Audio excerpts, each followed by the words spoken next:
와우. 안녕하세요. 복싱 매니지먼트 코리아 황현철입니다. 펀치라인 복싱 토크 시즌 2 33회입니다. 지난 시간에 이어서 2라운드 KO로 승부가 결정났던 시합들을 얘기해보는 시간을 갖도록 하겠습니다. 오늘 역시 복싱 매니지먼트 코리아 이성열 이사님 나오셨고요. 안녕하세요. 그 생생현대사 채널을 요새 아주 야심차게 운영하고 계신 장원지 박사님 나오셨습니다. 네, 안녕하십니까. 코토바 서준환님 함께 계시고요. 예, 안녕하세요. 자, 김영문님 나오셨습니다. 네, 안녕하세요. 지난 시간에 5경기 얘기했는데 1시간이 가버렸는데 오늘도 이어서 한번 그 2라운드 KO 추억 더듬어 보도록 하겠습니다. 세계 타이틀 매치 국내 선수들의 시합이 박찬희 선수가 에스파다스 그리고 김태식 선수가 이바라와 아벨라 이렇게 이제 2경기가 있었고 뭐 세계 타이틀 매치로서는 83년에 이제 장정구 선수가 그 WBC 라이트 플라이급 1차 방어전을 일본의 이나미 마사하루랑 가졌죠. 네. 이 시합은 사실 그 긴장감이 전혀 없었던 그런 네. 그 시합이었던 것 같아요. 긴장감이 전혀 없었고 장정구 선수가 이기고 만면에 웃음을 지은 이런 경기였고요. 1라운드에도 다운이 있었죠. 어느 정도로 긴장감이 없었냐면은 이나미 마사하루 선수가 자기가 이름을 바꿨다.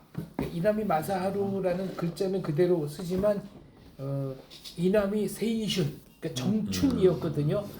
이름을 갈 정도로 자기가 각오를 다지고 왔다 그랬는데 이게 너무 미스매치여가지고 장정구 선수가 제가 알기로는 개체랑 1차 실패했었어요. 그런데 그런 티가 전혀 안 났고 워낙 일방통행이었거든요. 그리고 다운된 다음에 이나미 마사하루 선수가 넘어진 상태에서 이렇게 2를 가는 코스염이 있는데 2를 가는 표정이 생생하게 잡혀서 권투 팬들이 째려보기는 세계 챔피언급이다 이렇게 농담하고 했던 그런 기억이 있는 경기입니다. 제가 봤을 때 가장 그 세계 타이틀 도전자 중에 가장 약체 선수 세 손가락 안에 들어갈 것 같은데 혹시 또 기억나는 약체 도전자가 있었나요? 우리나라 선수한테 도전했던 뭐 중에? 장정구 전에서 이나미 선수가 전 이나미 씨보다 더 약한 그것도 선수를 본 적이 멕시코 없는 것 같아요. 저는 그 뭔적 있어요? 유명호 10차 방어전 우딘인가? 바하루 왜 불렀을까 그 생각이 들어요. 우딘이 이길 그 것 같아요. 오유타나콘 우딘이 이길 것 같아 이나미를. 그래요? 우딘은 KO승이 없던 걸로 내가 기억이 하는데 아닌가요? 저는 잘 모르겠네. 독가시키전 할 때 보면은 잘했어요. 그래도. 이나미요? 이 친구가? 네. 네. 그리고 장정구 선수의 상대로 아마추어 경력은 화려했지만 장정구 선수에게 일방적으로 맞다 끝난 거 구라모치 다다시 선수. 그리고 12 12회 판정까지는 갔죠. 12회 12인가요? 12회였는데 15점, 16점 이렇게 가지 않았나? 다운도 없었는데. 다운도 없었는데. 그리고 그때 구라모치 다다시 선수가 새로운 전략이라고 들고 나온 게 클린치할 능력도 안 되니까 장정구 선수에게 글러브를 끌어안고. 네. 근데 이 장정구 선수 인터뷰를 봤는데 자기는 대륙별로 스타일이 다르다고 해서 멕시칸 파이터를 할 때는 최대한 영리하게 힘으로 맞붙지 않고 영리하게 경제적인 복싱을 하고 멕시코 밑에 중남미 선수들 테크니션들한테는 좀 거칠게 가고 그냥 한일전이다 그러면 그때는 못 받고 그냥 들이받는 복싱을 했다 그러더라고요. 그렇죠. 그 말이 정확하게 들어맞네요. 지금 보니까 그러니까 장정구 거기 씨가 일본에서 수입한 프란시스코 몬티엘하고 1, 2차전이 정확하게 거기에 들어맞는 경기인 것 같아요. 정말 더티하게 경기.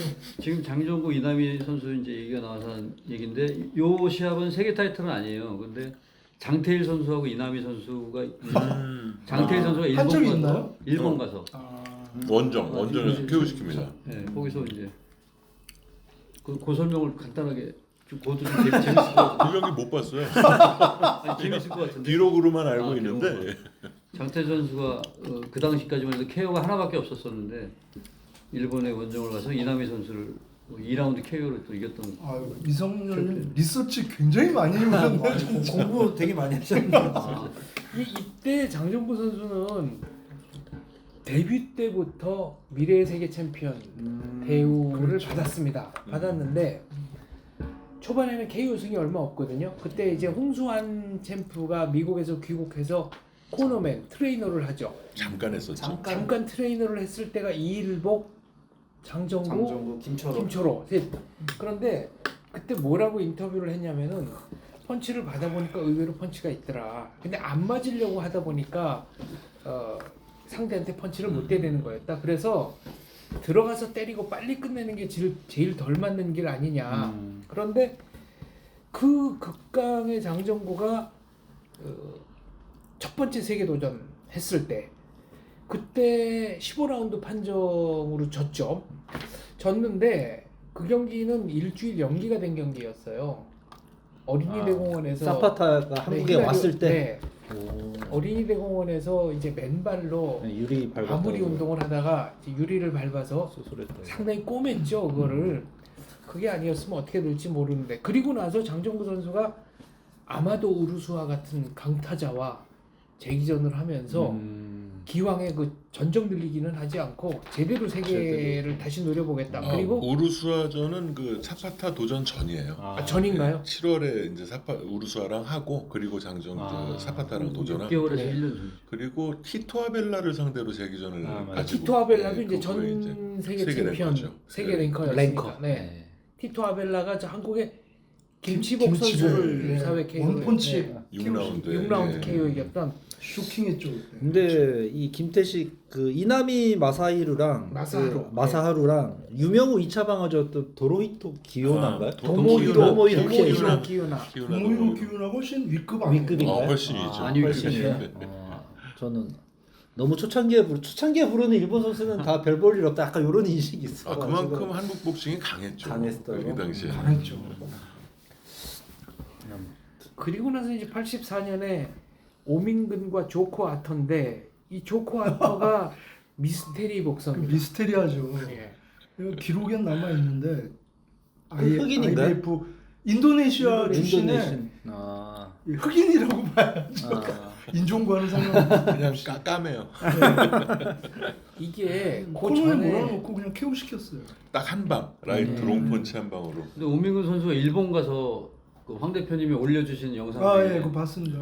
2라운드 아니죠? 잘하던데? 4라운드. 4라운드인데 그 시합은 정말 그 인파이팅 경기로서 잘하더라고요. 제가 여태까지 본 경기 중에도 손에 꼽을 만할 정도로 굉장히 그 자꾸 보고 또 보게 되더라고요. 그 시합은. 근데 이 매치메이킹에는 또 비하인드 스토리가 있는데 요 전에 서성인 선수와 보비 베르나였나요?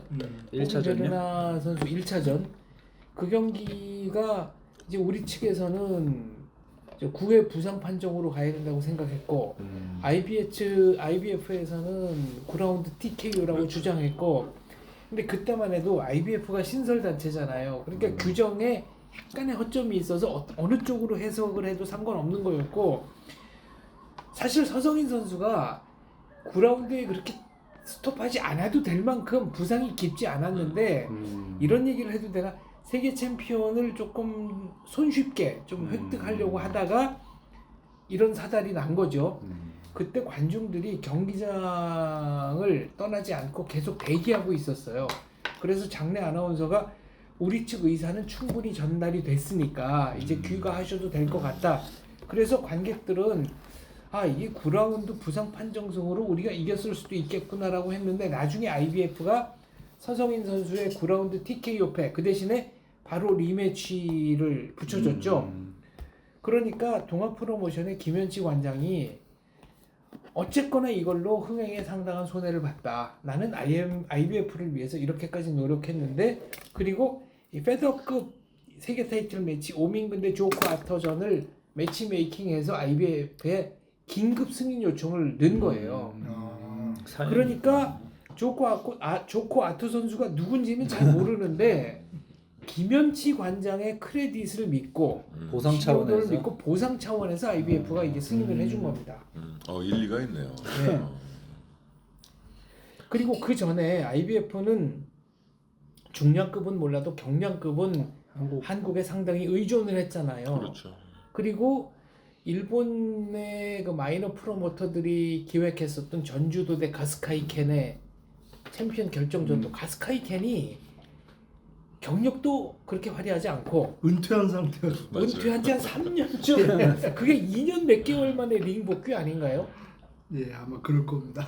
그러니까 그러니까 그날의 메인 이벤트는 사실 신각기 사토시였어요. 네. 신각기 사토시를 이제 챔피언을 만들기 위해서 그 전주도 선수랑 이제 더블 매치로 붙였는데 그 상대가 도디보이 페네로사였다는 네. 게 이제 문제였죠.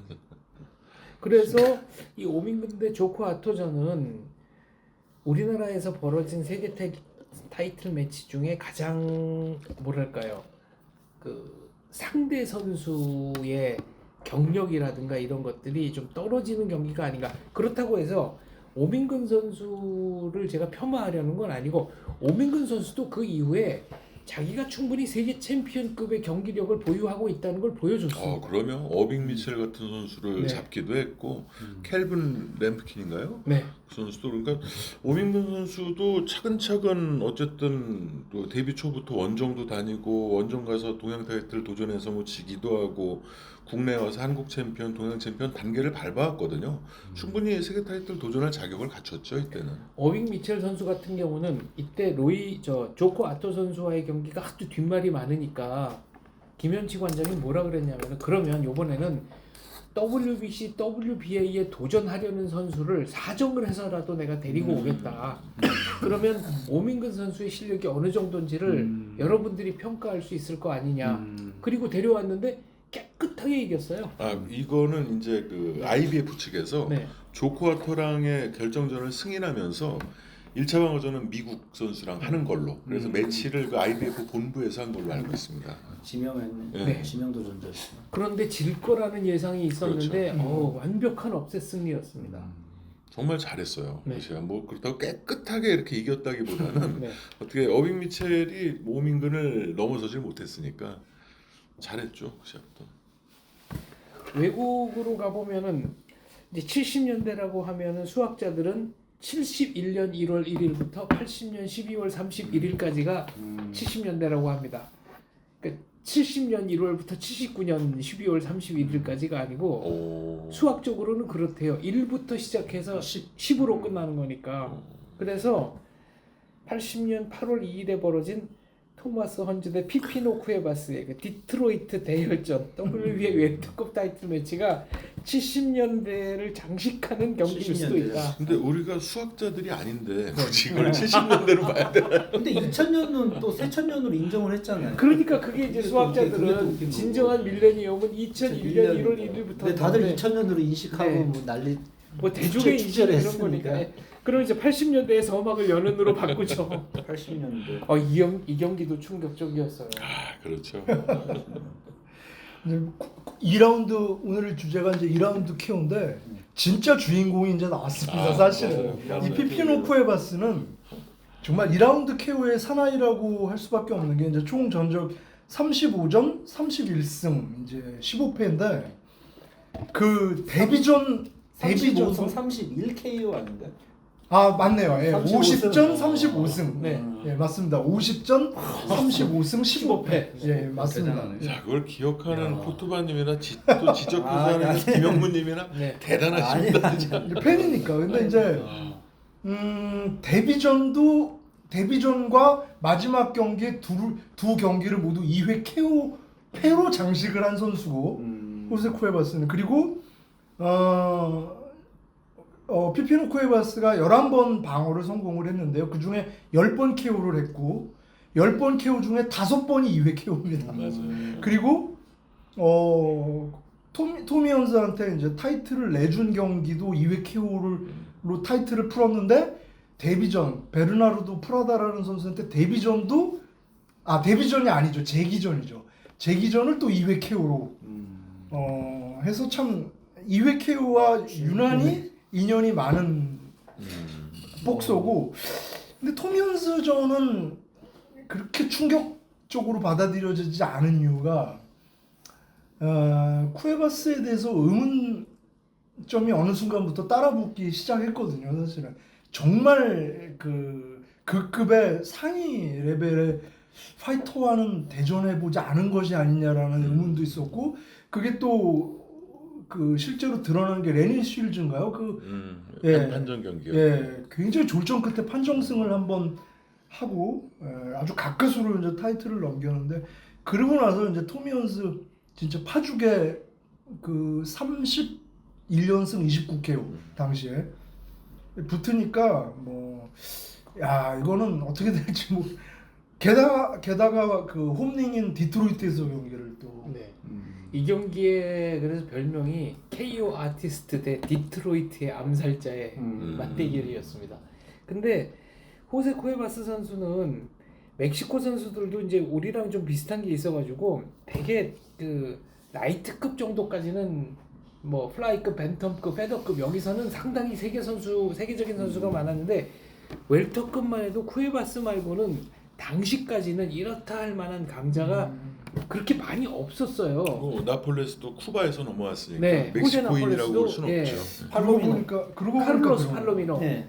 그러니까 그 정도네요. 플라이 벤텀에서 세계적인 선수들이 연이어 쏟아진 거에 비하면 이 체급 웰터급 미들급은 거의 기억나는 선수가 없을 정도니까요. 지금도 마찬가지 아닌가? 알바레스 말고는 뭐 사울 딱히 알바레스 근데 뭐 하이메 문기아도 그렇고 이젠 중량급의 멕시코가 많이 치고 올라와요. 거기서도 피지컬이 좋아지나 훌리오 보다. 세사르 차베스도 있고. 그런 거 아들 네. 아들님이 피지컬이 네, 좋아지 우리나라처럼 좋아. 한국이랑 비슷한 어떤 그 흐름으로 그렇게 가는 거예요. 일본도 그런가요? 일본은 근데 특이하게 거기는 워낙 소인국이라서 왜 경량급 외소할 치고 외자 써서 외놈 맞아요.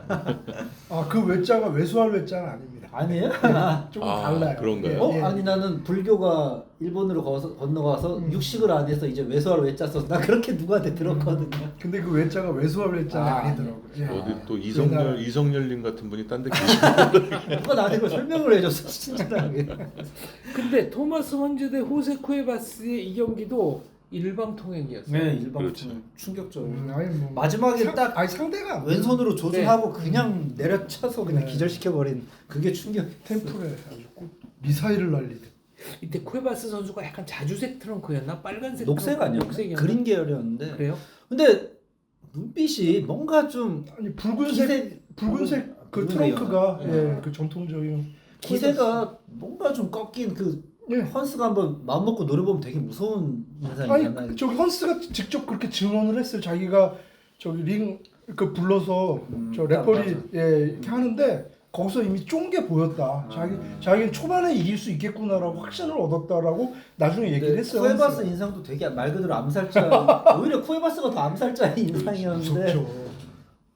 인상 자체로 필름 노아르라고 예전에 쿠에바스 선수가 어떻게 해보려고 막 움직이는데 장난했는데 토마스 스피드에서 헌즈가 일단 안 되고. 굉장히 정제된 움직임으로 정타 한 방 때리면 그렇죠.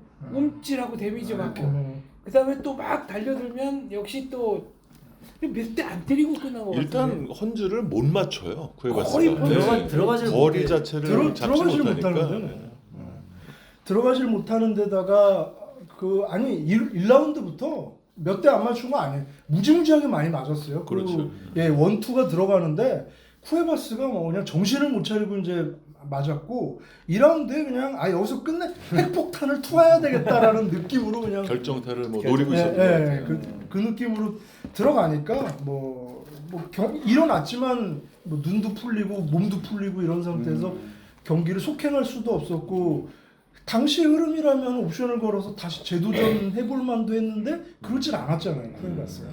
그런 거 보면은 뭐 예. 그래서 이제 저희가 항상 생각해보는 가상 대결 헌즈 대 베니테스, 레너드 대 쿠에바스 이렇게 붙었으면 아니 근데 헌즈 대 레- 베니테스는 아니, 했죠. 그렇습니다. 레노드가 그러니까 요 당시에 레너드가 베네티스한테 도전할 당시 레너드가 WBC 2위로 표시됐던 것 같은데 아닌가요? 랭킹을 모르겠어요. WBA 1위가 레너드였고 WBC는 2위로 그때 내가 얼핏 본 것 같은데 거의 랭킹이 그랬을 네. 거예요. 그래서 일부러 레너드가 쿠에바스보다는 뭐 베네티스를 뭐 노린 거 아니냐 뭐 그런 얘기도 있었죠. 네, 왜냐면 저도 그리고 그걸 들은 것 같아요. 아니 그리고 레너드 당시 이미 인기가 너무 높아가지고 그 쿠에바스랑 살짝 파이트머니 조정이 안 되는 바람에 하긴 $100만 예, 못 예, 맞추니까. 예.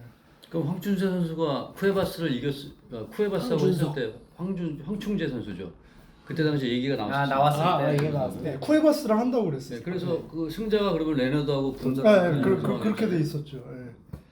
근데 뭐 다 죽 써버렸죠. 왜냐면 그 조금 황준석한테 참패한 이후에 조금 인터벌을 가지고 좀 숨을 고른 다음에 좀 더디더라도 이렇게 갔으면 혹시 몰랐는데 막 마음이 너무 그쪽으로 급하니까. 가서 급해가지고 뭐 한 달 만에 또 멕시칸에 누구를 불러다가 했는데 그 경기도 다운 2번 당하고 완전 망쳐가지고 내상이 너무 깊었어요. 우리는 이겼는데 근데 판정으로.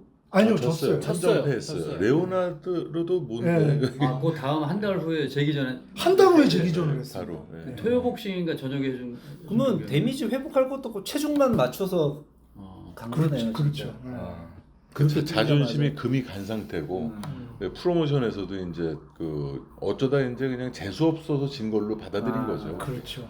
그게 너무 많이 맞아가지고 근데 진짜. 황충재 2라운드에 끝났을 네. 시합을 치노인가 보다. 치노 그 판정으로 진 게.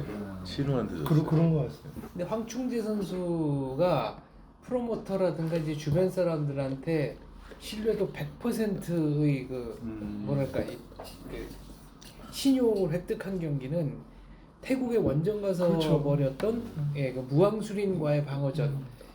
충분히 KO 시킬 수 있는데 완벽한 아웃복싱으로 한 대도 안 맞고 후반 라운드를 운영하는 걸 보고 황충재 정도면은 한번 세계 무대로 들이밀어 볼만하다 그랬잖아요. 근데 황준석 선수와의 경기가 있기 바로 전날 그때 KBS ETV에서 스포츠 파노라마라는 프로그램을 했어요. 최동호 기자가 진행하는 네, 그 춘천 성함이 어떻게 최동호로 기억. 최동철. 최동철. 최동철. 네, 네. 그분이 꽤 오랫동안 그거 진행하셨어요. 스포츠 최동철이고 그 여자 아나운서가 저 기억이 안 나네. 그분이 저 산울림의 둘째인 김창훈이랑 결혼한 분이거든요. 그 모일 회자를 쓰는 김 무슨 회 아나운서인데. 그런데 황충재, 황준석 두 선수가 나와서 인터뷰를 했어요. 그래서 도전자한테 먼저 물어보니까 내일 경기 이기고 뭐 쿠에바스, 레너드 그다음 경기도 내가 가서 하겠다는 식으로 얘기하니까 황충재 선수가 불쾌합니다. 어떻게 그런 생각을 할 수 있는지. 준석이 아니라? 그러니까 황준석이 먼저 그런 얘기를 하니까 먼저 얘기해. 황충재 선수가 아니 그 매치메이킹도 우리가 다 해놓은 거고 나를 그러면 확실히 이기고 간다는 얘기인데 이게 무슨 얘기냐. 근데 그게 또 80년, 79년, 80년에 방송사 통폐합이 되면서 TBC가 KBS로 왔잖아요. 그 전까지 KBS는 프로복싱 프로그램이 없었어요. 아주 간혹 TBC는 서울하고 부산에서만 나올 때니까 나머지 전국 네트워크는 KBS가 방송해주지만 여전히 이제 TBC가 중계권을 갖고 있는 경우가 많았는데 통폐합이 되면서 KBS 프로복싱이 생겼거든요. 그런데 간판 선수들이 MBC에 비해서 아무래도 좀 떨어지지 않았겠어요? 장정구 KBS, 유명호 MBC, 웰터급은 황충재 MBC, 황준석 KBS. 그러니까 체급별로 WBA, WBC만 나는 게 아니라 KBS, MBC도 좀 그런 게 있었어요. 이 경기는 왜 기억에 남냐면 놀랍게도 황충재, 황준석 경기는 녹화 중계였습니다. 녹화 중계였는데 MBC에서 중계가 안 끝났는데 KBS의 그 토요복싱 거기에 황준석 선수가 나와서 승리자 인터뷰를 했어요. KBS인데도요? 그러니까 MBC 죠, 중계를 MBC. MBC에서 하는 건데 아. 중계는 MBC인데 그 경기가 지금 녹화 중계여가지고 왜 녹화를 했는지는 모르겠어요. 그 경기 중계가 아직 안 되고 있는 상황인데 황준석 선수가 그러니까 KBS 는 먼저 지른 KBS랑 거네. MBC를 좀 착각하시는 황준석이 MBC 그래서 제가 황준재가 헷갈렸죠. 동아 KBS 프로모션이 다 MBC. MBC에서 했으니까 그래서 제가 헷갈렸어요. 황준석 선수가 MBC에 나와가지고 그 경기 승리 소감을 막 말하고 그러니까 그래서 KBS가 녹화 중계하기 전에 네, 우리 저 이성열 이사님이 생생하게 기억하시는 거겠죠 그때. 네, 말씀 좀 해주시죠. 어떤 그 에피소드 박종팔 선수 경기였었죠 그때 그. 동해 타틀 매치에서 저녁 때. 갑자기 잘 알지도 못하는 선수가 와서 이제 인터뷰를 하길래 놀랬었죠. 그때 깜짝. 그게 황준석 이제 선수였어요. 우리 뭐 황준석 선수 그러니까 이쪽 같은 식구 같은. 우리라고 표현을 그러니까 했다고? 그런 느낌을 받았어요. 그러니까 MBC에서 이 황준석 선수를 이렇게 좀 왜냐면 보고- 황충재는 극동 프로모션이었으니까 그러니까 KBS 그렇죠. 게 맞고. 뭐 큰일하고 왔다는 그런 느낌으로 이렇게 좀 이렇게 그렇죠. 잔치가 예. 벌어졌다. 우리 우리 MBC에서 뭐 좋은 남북하냐고 막.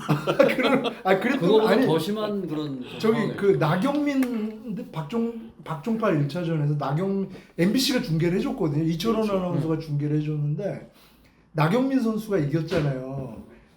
이철원 아나운서 표정이 정말 좋지 않아. 그때 인터뷰를 그런 게 하는데 있죠. 그때 그런 게 눈빛이 있죠. 풀리신 것 같더라고.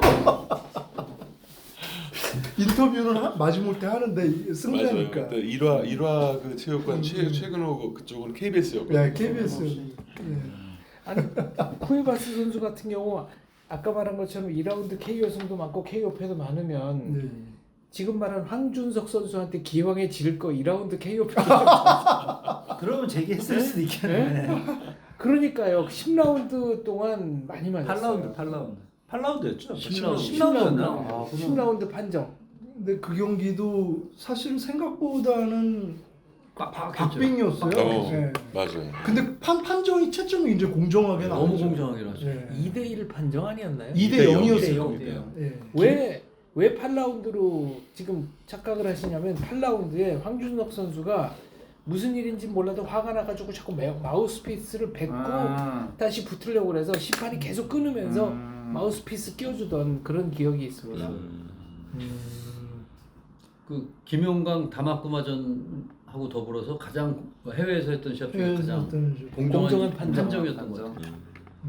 그렇죠. 96대 93 먼저 95 뭐 한 점. 근데 가끔씩 페이스북 보면 뭐 누구죠 이 선수? 쿠에바스 사진 가끔씩 뜨면 되게 지금은 신사가 돼 있더라고. 중후하게 들고가지고 은발에 정장 차림에 있었고 그 사람이랑 움베르토 곤잘레스.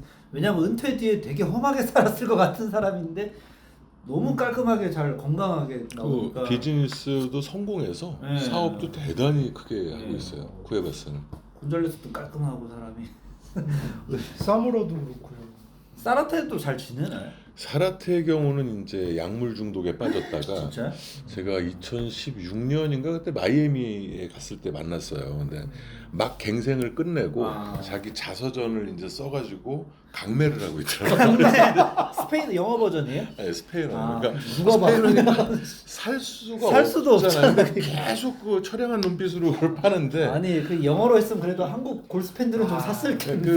가지고 왔어요. 그때. 옛날 그 챔피언의 위용이 거기서 땅에 떨어지는 사라테는 나중에 40대에 재기를 해가지고 세계도전도 하잖아요. 아니, 30대 말에 이제. 네. 예. 사라고사한테 KO로 지고. 그렇죠. 사라. 토마스 헌즈 얘기를 하다 보면 로베르토 듀란과의 이 듀란도. 전설의 네. 2라운드 KO 84년도 84년 6월 라스베가스. 두 경기가 비슷한 분위기인데. 근데 이 경기는 저는 이게 이제 연쇄고리가 있다고 생각하는데 듀란이 요전에 헤글러한테 15라운드 판정까지 갔잖아요. 2대1 판정. 근데 15라운드였죠. 심판 전원이 3대 0이죠. 3대 0. 나 1점. 네, 아니 근데 1점 점수차가 워낙 점수차가 아주 빡빡한 미세했어요. 경기였죠. 1점. 두란의 진가를 받는 15라운드였나? 15라운드. 15라운드. 15라운드. 근데 그때 그 경기 전에 듀란이 얼마나 자신감에 차 있었냐면 위너 테이크 올식으로 가자.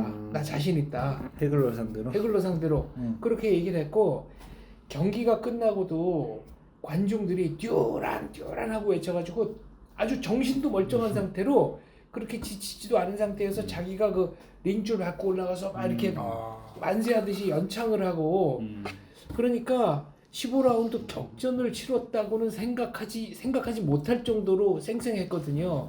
영리하게 경기한 것 같아요. 정말 헤글러를 상대로. 그러니까 영리하게 15라운드 경기에서는 굉장히 지쳐 있었어요 마지막에. 근데 끝나고 뭐 이제 네. 못 쓰는지 모르겠는데 그 15라운드 몇 초 남겨놓기 전까지는 막 헥헥거릴 정도로 점수 차가 1, 2점 차에 1, 2점 불과했고 헤글러도 그렇게 다른 상대를 압살하는 것만큼의 경기력을 못 보여줬거든요. 오히려 12회까지는 두란이 점수로 앞서 있다고 나오지 않았나요? 한번 떴잖아요. 스코어 그게 경기 전에. 그 밑에 뜨는 건 뭐냐면 세 개가 같이 떴던 것 같아요. 네. 밑에 뜨는 건 뭐냐면 그때만 해도 그 판정을 공개하는 거는 안 되는 거였고 현지 해설자 뭐 현지에 있는 무슨 전문가 뭐 언론사 부심이 그런, 아니라 그런 그 세 사람들이 개가 그 세 네, 개였고 그 전문가들의 네. 판정으로 지금 몇 대 매치다. 그리고 그때는 두란이 이기고 있었고 그 통계는 보여줬죠. 뭐 펀치를 몇 개 해서 랜디드 뭐 맞춘 거 몇 개, 그다음에 시리어스하게 들어간 거 몇 개. 근데 그 경기가 있었기 때문에 듀란이 헌즈한테 처음부터 달려들다가 이런 결과가 나온 거고 여기서 토마스 헌즈가 압승을 했기 때문에 해글러랑 할 때 또 또 정면 대결하겠다 네. 이런 작전을 세운 게 아닌가. 그렇지. 저는 이 경기들이 다 연쇄고리처럼 이어져 있다고 생각해요. 이 경기도 듀란이 창대창으로 나오다가 헌즈 펀치에 걸려가지고 나동그라지는 것처럼 넘어졌고 약간 좀 버둥버둥 돼야 된다 그럴까? 그래도 뭐 데미지 안 입은 것처럼 위장하다가 라이트 훅이었죠. 거의 뺨에 펀치를 정통으로 맞고 맞고 앞으로 고목나무 넘어가듯이 그냥 이미 털썩 1라운드에 2번이나 다운됐고. 다운됐으니까. 네. 긴 헌즈의 긴 팔을 파고들질 못했어요. 그때 당시에. 그러니까 왜 처음부터 창대창으로 맞붙어서 들어갔을까? 그럼 근데 저는 두란을 봤을 때 이때의 교훈이 있었기 때문에 아이란 바클리전에 그 긴 팔을 잘 효과적으로 또 공략할 수 있지 않았을까라는 생각이 들을 수도 있다고 봐요. 저는 만약에 아이란 바클리도 키가 그렇게- 183, 4 정도 되는 장신이잖아요. 그렇게 해서 그게 그렇게 실행이 돼서 성공했다면 엄청난 정말 천재죠. 두란은 천재죠. 위대한 파이터라고 밖에 얘기할 수 위대한 파이터죠. 진짜 위대한 지금도 파이터죠. 라이트급 챔피언들 명챔피언이 하지만 두란을 이길 거라고는 아무도 생각 맞습니다. 안 하고 있잖아요. 지금 현재까지. 저번 타 네. 두란한테 죽을 수도 있었다. 하나만에서 크로포드. 이노우에라면 또 뭐 혹시 이노우에 너무 가혹한 것 같아. 우리는 이노우에를 너무 사지로 몰아넣는 것 같아. 충분히 보여줄 만큼 보여줬는데 이노우에는 라이트까지 올리라고. 이노우랑 퓨리랑도 한번 찍었는데 패더급은 지금 명챔피언이 없죠. 지금 4개 기구가 다 짜게져 있어요. 근데 지금 조만간 아마 이제 또 통합전을 갖게 될 텐데 패더급도 만만치 않아요. 그래서 이노우에가 패더급까지만 가도 엄청난 슈퍼스타로 이미 인정받아야 될 것 같아요. 그렇죠. 라이트급은 저번 타는 근데 거. 이미 뭐 네, 이미 이 듀란 같은 경우는 홍수환 챔프가 카라스키아를 3라운드 KO로 이기고 나서 네. 다음날 호텔로 찾아왔대요. 네. 그래서 정말 멋진 경기, 내 복싱 인생에서 가장 멋진 경기를 봤다. 롱런에다오.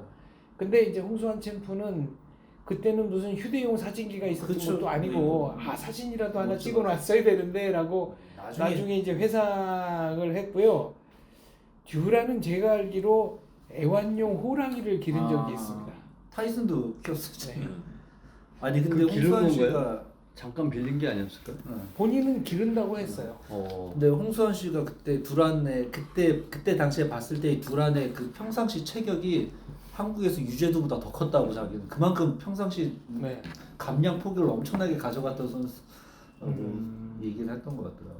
근데 홍수환 씨 두란이랑 노년에 70 넘은 두란이랑 찍었던 그 사진은 있어요. 네, 그게 파나마 가서 네, 파나마 가서. 카라스키아 카라스키아가 소환이 아니라 그냥 불러서 같이 사진. 그래도 이 경기 듀란이 참 대선수인 게 뭐냐면은 이런 실신 KO패를 당하고도 정신 차린 다음에 토마스 헌즈한테 와서 승자 포옹하고 깨끗이 패배 인정하고 엄지 지켜주고 그리고 링을 내려갔습니다. 근데 두란이 매너가 별로 안 좋아요. 경기 끝난 다음에 그때 제일 매너 안 좋은 게 베니테스 그때도 맞아요. 한번 해보겠다. 상대를 경멸해요. 그 경기 끝나고 나서도. 그리고 저기 베네티스 고정 코믹한 레너드랑 2차전도 노마스 안해 그러고 아니 내려가- 레너드 1차전 끝났을 때 레너드는 자기가 이겼다고 막 하니까 갑자기 레너드 팔을 확 내리면서 막 때릴 듯한 포즈를 취하면서 네가 왜 이겼냐면서 근데 베네티스도 끝까지 안 받아주고 그렇죠. 근데 이런, 베니테스 쫓아가면서 포옹하자 그러는데도 모른 척하고. 둘이 신경전이 있었나? 근데 이런 식으로 일방적으로 KO패 당한 경우에는 상대를 존중해 주는 겁니까 그러면? 그러게요. 좀 의외였어요. 네. 그때는. 그때 정말 승자를 축하해 주고 그땐 정신이 없었을 겁니다. 아니 근데 베네티스가 눈싸움을 되게 신경전을 하잖아. 헌스 레너드 전때 가잖아. 두란이랑 할 때는 두란 트레이너 레이 아셀이 아예 딱 가운데 서버려요. 둘이 눈을 못 마주치게. 만약 진짜 아니, 큰일 근데- 날 것 같으니까. 그 레너드 매 라운드 끝날 때마다 둘이 눈싸움을 벌이고 그러는데 어느 순간부터는 3라운드 베니테스가 딱 기가 꺾이더라고요. 3라운드 다운 아니었을 거야 그게? 아니요, 그 이후로도 조금 더 갔는데 이제 기가 꺾인 아니 거지. 그냥 이렇게 딱 쳐다보는 게 아니라 베네티스는 이러고 내려다 보니까 굉장히 사람을 화를 돋구는 듯한 표정을 지는 거니까. 레너드도 안 지던데. 네, 그 경기는 레너드는 매너 좋죠. 레너드는 네. 레너드 실제로 보셨어요? 마이애미 그때 가셔서? 보긴 봤죠. 팬들한테 라스베가스에서 봤어요. 팬들한테 자상해요? 근데 워낙 레너드는 슈퍼스타. 주변에 사람이 많아. 메이웨더도 그렇고 타이슨도 그렇고. 가까이 근접하기가 좀 어려울 정도로 항상 사람들을 몰고 다니니까. 호야, 타이슨, 메이웨더 이런 사람은 그리고 레너드는 그렇게 오래 붙어 있질 않아요. 예를 들어 아이란 바클리 이런 친구들은 하루 종일 있어요. 언제든 사진 찍자 뭐 하자 이게 되는데 레너드 같은 경우는 잠깐 있다 가고 이동하고 그러니까. 그러니까 슈퍼스타 안에 자기를 메이웨더는 근처에 못 가요. 그 주위에 보드가드가 5명인데 똑대들 엄청 제일 작은 애가 2m가 넘어요. 그러니까 그 사이에 딱 가려져 있으면 아무것도 안 보여. 호야도 인기 엄청나죠. 대단하죠. 호야도 그래도. 그렇고. 근데 해글러는 안 그랬다면 생각보다 헤글러는 되게 소탈했어요.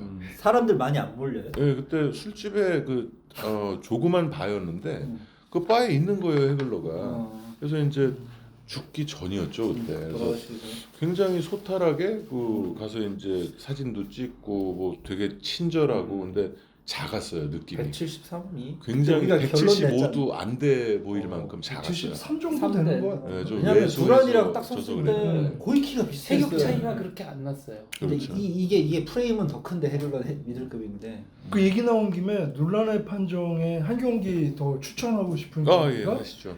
마빈 해글러 대 그 안투오페르모 1차전 그 경기 한번 추천해 보고 싶습니다.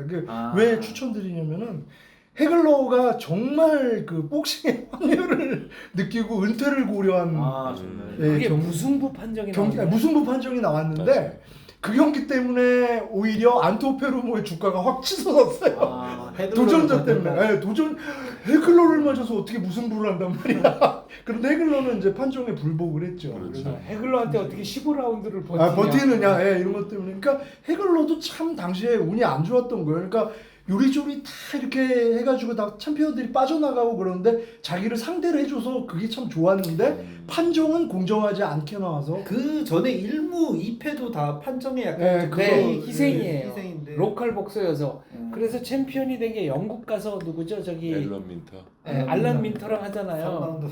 근데 군말 없이 안추페르모가 15회까지 갔잖아요. 네. 알란 민터는 너무나 쉽게 끝나거든요. 그러니까 그 점잖은 영국 관객들이 링 위로 뭐 얼음물도 이렇게 얼음 뭐 이런 것도 집어 던지고 뭐가 막 날라와요. 아니 그래도 많이 날라와요. 중계 그 녹화 중계 해줬거든요. 네. 한국에서 그 아나운서 멘트가 신사의 나라로 하던 영국이 저게 뭡니까? 기억납니다, 저도. 그 안투페르모랑 헤글러 경기가 레너드 베니테스랑 같은 날 열렸어요. 79년 말에. 그래서 저는 80년도가 참 그 세계 프로복싱의 상징적인 해라고 생각이 되는데 그 8월 2일에 왜 쿠에바스가 헌즈한테 이제 무너지면서 헌즈가 이제 부상을 하고 같은 날 신시내티에서는 아론 프라이어가 챔피언이 되잖아요. 같은 날이었나? 같은 날이에요. 신시내티. 예. 아론 그리고 프라이어 상대가 누구였죠? 그때? 세르반테스. 안토니오 세르반테스. 세르반테스. 그러니까 세대 교체가 완전히 되는 4라운드 KO였고 80년에 마빈 해글러도 챔피언이 되고 또 80년 2월에는 살바도르 산체스가 데니 로페스를 깨고 챔피언이 되거든요. 그 레너드는 79년 11월 말이지만 어쨌든 이제 그렇게 챔피언이 두란과 되고 라이벌전이 80년도에 벌어졌죠. 두란과의 이제 1차전 6월이 80년 예, 그렇죠. 80년에 또 벌어져 두란이 그 올라오고 1차전도 참 테크니션. 위대한 경기였어요. 대단한 시합이었죠. 대단한 시합. 두란의 테크닉이 농익을 저는 상체스와 데니 로페즈의 WBA 페더급 타이틀 매치도 정말 WBC입니다. WBC WBA는 페드로사. 페드로사. 페드로사가 먼저 등극하죠 그 챔피언. 훨씬 먼저 됐죠. 9년도인가? 그 WBC 77년, 7년. 페더급 타이틀 매치도 정말 80년도가 전설의 진짜 타이틀 매치입니다. 그 데니 로페스도 명챔피언이었잖아요. 네. 어쨌든 그 인디안, 하드펀처에 인디안 맞아요. 복서. 상성상 예, 장수를 하고 있던 챔피언인데 네. 이 80년을 기점으로 세계 복싱계가 진짜 황금기로 접어드는 그 해가 아닌가 싶어요. 인기는 스타가 페드로사보다 많이 나오네. 로페즈가 더 많았나요? 데니 로페스 훨씬 훨씬 많았죠. 많았죠. 데니 로페즈가 좀 맞으면서 하는 그렇죠. 스타일이었고 혈통이 그 원주민 계열 피가 섞여 근데 있어서 본 모습은 거의 백인 같은 또 그런 모습이. 백인 인디안. 네. 백인 인디안? 우리 같은 그냥 몽골 계열 섞인, 그쪽이 아니라 그렇다고 섞인, 볼 수 네. 있죠. 그래서 아주 인기 많았고 한국에서는 홍수환 대 데니 로페즈전이 아, 아주 흥미진진했을 거다. 아니 홈즈랑 알리가 81년도에 붙었나요? 80년. 80년입니다. 그것도 그 샷도 그러네. 80년대. 이제 알리가 최초로 TKO 패하는 마지막 경기. 마지막 경기. 마지막. 아 그럼 가슴 아픈 트레버 시합이. 버빅과가 이제 경기가 마지막이고. 그건 81년. 그날 81년. 헌스도 재기하잖아요. 그렇죠. 알리랑 버빅이랑 하는 날 헌스도 레너드한테 지고 나서 재기전을. 그렇죠. 예.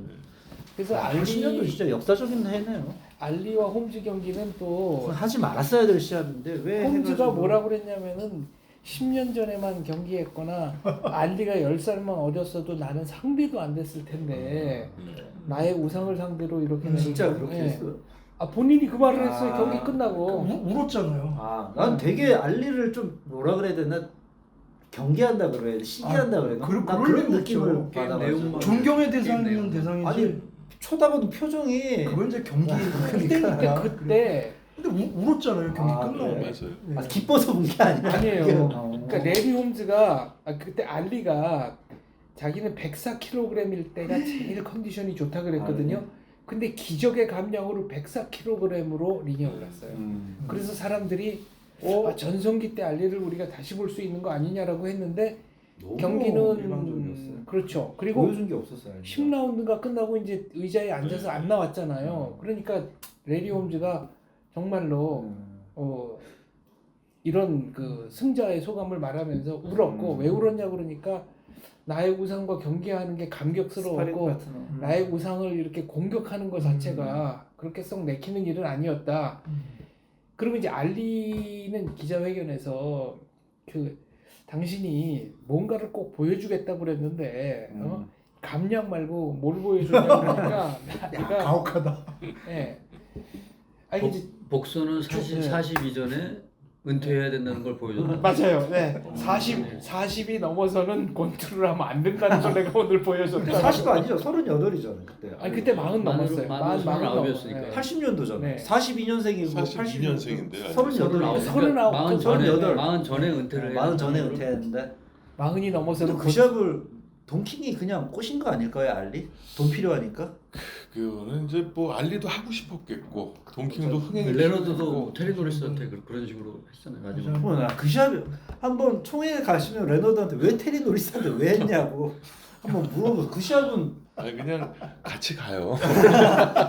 아니 슈퍼 웰터급은 의미가 없는 체급이었잖아요. 이미 주니어 미드를 차지했었으니까. 너무 신뢰가 되는 여기서 이미 확실하게, 오래됐죠. 30년 넘었으니까. 당신이 왜 그런 일을 했냐에 대해서 돈이 예. 궁했던 것도 아닌 것 같고 네. 레너드 더 전혀가 아니에요. 그럼 제때 알리한테도 잘했죠. 물어봐야 되고 사라텔한테도 물어봐야 되고 알리는 장정우 돌아가셨잖아요. 선수한테도 물어봐야 되고 장정구 씨는 너무 언제든지 물어볼 수 있으니까. 물어보세요. 레너드가 이제 몇 가지 남긴 얘기가 있거든요. 네. 일단 자기는 프로복서가 될 생각이 전혀 없었다. 근데 여자친구를 임신을 시켰어요. 맞아요. 아들이 그래서 되게 예. 어리더라고요. 그래서 그것 때문에 그 전까지 이제 여러 제안을 받고 있던 것 중에 제일 좋은 상대를 만나서 한 거고 왜 은퇴를 했냐고 하니까 그 타이틀을 보유하고 있는 상태에서 이제 그 미군 해군 헤비급 아마추어 백인 네, 선수. 네.